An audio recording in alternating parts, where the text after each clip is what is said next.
चुनाव से पहले नीतीश कुमार ने इंडिया अलायंस को आखिरकार क्यों छोड़ा था। एक तरफ जहां नीतीश कुमार इंडिया अलायंस के मुख्य धार थे, तो वहीं दूसरी ओर नीतीश कुमार अचानक से इंडिया अलायंस को छोड़ देते हैं और एनडीए में चले जाते हैं। इन सारे सवालों का जवाब अब दिया है दीपांकर भट्टाचार्य ने। नमस्कार, मैं श्वेता और आप देख रहे हैं news for nation. Dipankar Bhattacharya ने नीतीश कुमार के इंडिया अलायंस छोड़ने को लेकर बड़ा बयान दिया है और कहा है कि नीतीश कुमार को ऐसा लगा कि 2024 लोकसभा चुनाव आ रहा है, जनवरी में राम मंदिर का जो है वो मुद्दा काफी ज्यादा बड़ा है, देश में राममय की जो है वो लहर चल रही है। इसके कारण नीतीश कुमार ने इंडिया अलायंस को छोड़ दिया और एनडीए में चले गए।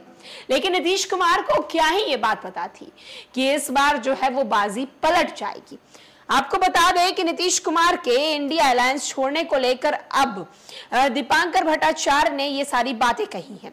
दीपांकर भट्टाचार्य ने कहा है कि लोकसभा चुनावों से पहले ही इंडिया अलायंस की नींव रखने वाले जनता दल यूनाइटेड के प्रमुख और बिहार के सीएम नीतीश कुमार ने भय से इंडिया गठबंधन को छोड़ दिया।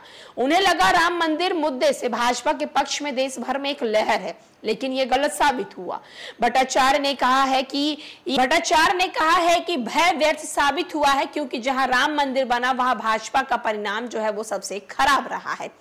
नीतीश कुमार की पार्टी बिहार के राष्ट्रीय जनता दल कांग्रेस और वाम महागठबंधन में शामिल थी और विपक्षी इंडिया गठबंधन की एक घटक थी, लेकिन 2024 के आम चुनाव के ठीक पहले भारतीय जनता पार्टी के नेतृत्व वाले राष्ट्रीय जनतांत्रिक गठबंधन में शामिल हो गई। वहीं दूसरी ओर दीपांकर भट्टाचार्य कहते हैं, मुझे नहीं लगता कि हमने गठबंधन में उन्हें जाने दिया है। नीतीश कुमार कहते रहते हैं कि अब इधर उधर नहीं करेंगे, इसीलिए अब अपनी मर्जी से वो ऐसा करेंगे। नीतीश कुमार जनवरी 2024 में महागठबंधन और इंडिया गठबंधन से अलग हो गए थे। भाजपा के साथ मिलकर उन्होंने बिहार में एक नई सरकार बना ली।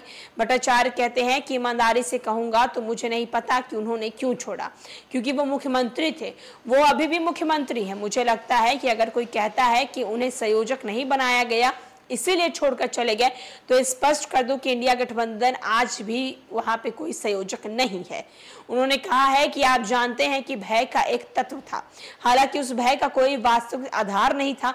राम मंदिर के प्राण प्रतिष्ठा के बाद बहुत से लोगों ने सोचा कि इस देश में भाजपा की लहर है, इसीलिए टिके रहने की जो है वो प्रवृत्ति सबसे महत्वपूर्ण प्रवृत्ति होती है, शायद इसीलिए उन्होंने वैसा किया। लेकिन जैसे ही उत्तर प्रदेश ने रिजल्ट दिया है, जिस तरीके से उत्तर प्रदेश ने बताया है, वो व्यर्थ जो वो डर था वो अब खत्म हो गया है। अब इसके लोकसभा चुनाव में भाजपा को उत्तर प्रदेश की 80 लोकसभा सीट पे 33 पे जीत मिली थी, जो कि इस बार बेहद ही कम है। तो देखा आपने, दीपांकर भट्टाचार्य ने नीतीश कुमार के इंडिया अलायंस छोड़ने को लेकर स्पष्ट रूप से कारण नहीं बताया। उन्होंने कहा, मुझे अभी भी नहीं पता वो इंडिया अलायंस क्यों छोड़े, क्योंकि जब वो इंडिया अलायंस में थे तो भी वो बिहार के सीएम थे, जब वो एनडीए में है तो भी वो बिहार के सीएम है। लेकिन मैं इस बात को लेकर इतना जरूर कहना चाहूंगा कि उनके मन में कहीं ना कहीं ये डर आ गई थी कि राम मंदिर बन चुकी है और राम मंदिर की लहर जो है पूरे देश में है। ऐसे में इंडिया अलायंस में रहना कहीं ना कहीं उनके लिए खतरे की बात है। लेकिन इस बार जो है बाजी पलट गई। अयोध्या जो कि सबसे ज्यादा सीट दी गई थी, कहा जाए कि 2019 में अयोध्या में जिस तरीके से बीजेपी ने भारी मतों से जीत हासिल की थी, और इस बार उसी अयोध्या ने बीजेपी को कहीं ना कहीं जो है वो निराश किया है। फिलहाल के लिए इस अपडेट में इतना ही।